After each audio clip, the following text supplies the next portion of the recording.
filmer du coup. On m'a dit on peut pas filmer ici. Ouais, c'est mon métier, je fais ouais. Moi aussi, c'est bien. D'accord. À ce moment-là, il y a un responsable presse. Ouais. Pas d'image de fouille. Cette fois-ci, tout doit être sous contrôle. Il n'y a pas Kevin qui a dit il revenait dans 2 minutes. Mais prenez la navette, on vous descend votre voiture et vous pouvez partir. On ne vous retient pas. Non mais moi, je suis là pour faire mon travail. Une sécurité omniprésente. Les journalistes accrédités sont dans l'impossibilité de suivre entièrement la visite du président de la République. Le dispositif est toujours strict. Après, on n'a jamais vu un dispositif aussi sévère.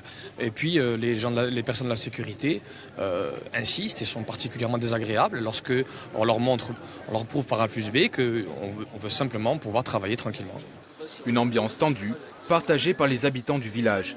Ils suivent le déroulement de la journée depuis le café, à quelques mètres du grand débat national. Je pense que nous, la population, on est quand même mis un peu à l'écart. Je ne trouve pas ça normal. 60 habitants à Côte-Saône. Voilà, on aurait bien aimé être sollicités pour venir. Une dizaine. Normalement, ils auraient dû être là. C'est un jour unique. Du côté de la mairie, cette visite est très attendue. Pour le maire de Côte-Saône, pas d'anomalie, il accepte de se plier à l'organisation des services de la présidence. C'est un peu compliqué ou pas?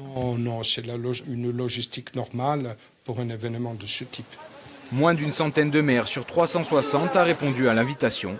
Parmi les invités arrivés dans la matinée, des parlementaires, des présidents de communautés d'agglomération et des conseillers territoriaux.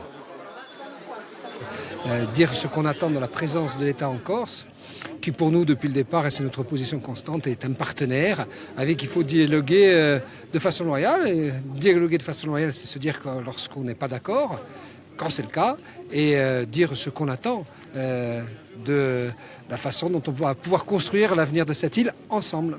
Dans la foule de journalistes triés sur le volet, pas de questions pour Emmanuel Macron. Sa parole est réservée pour le grand débat. Oui, on s'est déjà vu.